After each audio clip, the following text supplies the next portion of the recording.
Alice in Borderland का season 3 drop हुआ। उम्मीद करता हूँ आप सब अभी तक इसे देख चुके होंगे। तो मैंने रिसेंटली इसे फिनिश किया जिसमें सिर्फ 6 ही एपिसोड्स है और मुझे सीजन 3 कैसा लगा और क्या क्या गेम्स है और आखिर जोकर कार्ड किसे रिप्रेजेंट करता है, इन सारी चीजों के बारे में जानने से पहले कुछ चीजें जानना जरूरी नहीं है पर मुझे बतानी है। जब मैंने अपना यूट्यूब चैनल शुरू करने के बारे में सोच रहा था तब मैं ये सीरीज देखा था और ये मुझे बहुत ज्यादा पसंद आया था। इसीलिए मैंने सोचा क्यों ना अपना पहला वीडियो एलिस इन बॉर्डरलैंड के ऊपर बनाया जाए। इतने में सुपरमैन का टीजर ड्रॉप होता है जिसके बाद एलिस इन बॉर्डरलैंड बैकफुट पर चला जाता है। इन सारी चीजों के बारे में बताने का ये तात्पर्य है कि ये सीरीज मुझे कितना ज्यादा पसंद है। जिस तरह के गेम्स, लाइफ लेसन और यूनिकनेस ये देता है, इसलिए मुझे ये स्क्विड गेम से बेटर लगता है। तो अब बिना देरी के इसकी स्टोरी के बारे में बात करते हैं। सीजन 3 की स्टोरी शुरू होता है एरिसु के इंटरव्यू से, जहाँ पे सीजन 2 के एंड में हमें दिखाया गया था मेटियोराइड के गिरने पर सब एक पैरेलल वर्ल्ड में चले गए थे।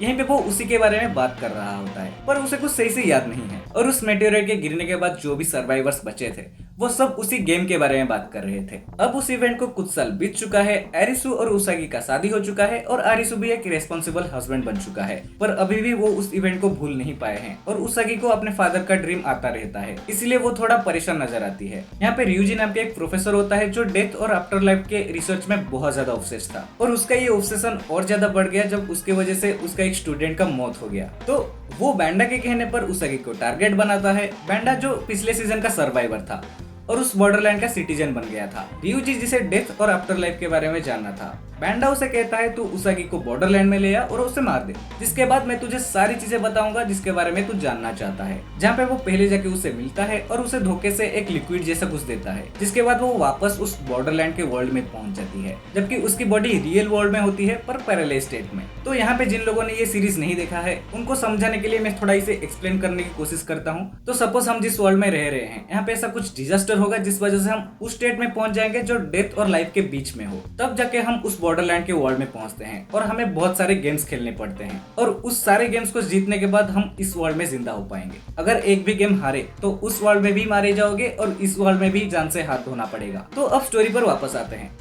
बैंडा का प्लान होता है आरिसु को गेम में वापस लाना और यहाँ के सिटीजन बनाना ताकि वो भी थोड़ा एंटरटेन हो सके। इसीलिए वो उसागी को टारगेट करता है जिसे बचाने आरिसु जरूर आएगा। तो उसागी और ryuji दोनों हॉस्पिटल में अनकॉन्शियस होते हैं और यहाँ पे आरिसु को पता चलता है उसागी अभी प्रेग्नेंट है और उसे उस दुनिया में भेज दिया गया है जहाँ से लौट के आना वो भी उन लोगों के बीच से जिन्हें अपने जिंदगी के अलावा किसी और की कोई परवाह नहीं। जब ये बात आरिसु को पता चलता है, विदाउट एनी सेकेंड थॉट वो अपने प्यार को बचाने उस दुनिया में जाता है और यही काम हम उसे मल्टीपल टाइम करते हुए देखते हैं, वो भी तब जब पूरी दुनिया उसागी के चरित्र पर सवाल उठा रहा है। पर उसे अपने प्यार पर इतना ज्यादा भरोसा था कि वो उसे एक सवाल तक नहीं करता। इतना ही नहीं, वो उन सारे लोगों को बचाने की कोशिश करता है पर लोग उसके बातों में नहीं जाते हैं और मारे जाते हैं। तो आरिसु एन के पास जाता है जो पिछले सीजन में एक फॉरेंसिक साइंटिस्ट थी और इस सीजन में आरिसु से पहले भी मिल चुका होता है और वो एन के पास जाता है और एन उसे हेल्प करता है उस दुनिया में जाने के लिए। और इस बार भी और भी नए गेम्स को इंट्रोड्यूस किया गया है जिसमें से पहले आता है फॉर्चून ऑफ द श्राइन।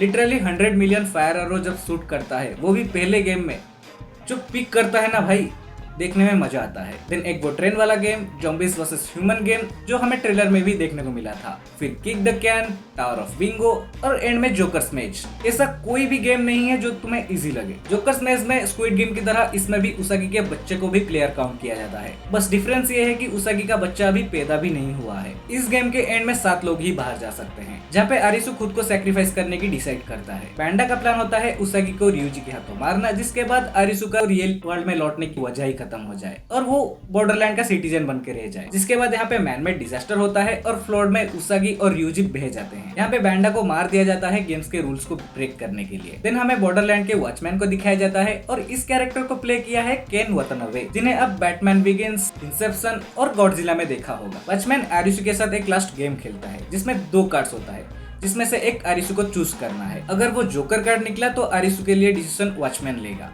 अगर वो कोई और कार्ड निकलता है तो आरिसु अपना डिसीजन खुद ले सकता है। और यहाँ पे हर एक कार्ड एक वीक को रिप्रेजेंट करता है, जिसके हिसाब से 52 कार्ड्स 52 वीक्स, और इसमें जोकर कार्ड को इंक्लूड करने से 365 डेज बनता है, जिससे रियल वर्ल्ड का 1 साल बनता है। तो यहाँ पे दोनों ही कार्ड्स जोकर निकलते हैं, यानी 366 डेज, यानी एक लीप ईयर बनता है। और इस कोइंसिडेंस और आरिसु के लक को देख के वॉचमैन उसे एक चांस देता है अपना डिसीजन लेने का। आरिसु यहाँ पे वॉचमैन को पूछता है क्या तुम ही जोकर हो, क्योंकि पिछले गेम्स में जितने भी बड़े कार्ड्स थे उन्हें कोई ना कोई इंसान रिप्रेजेंट करता था। वॉचमैन उसे कहता है वो बस यहाँ का गेट कीपर है और जोकर कोई इंसान नहीं है, यानी दूसरे बड़े कार्ड्स की तरह जोकर को कोई रिप्रेजेंट नहीं करता।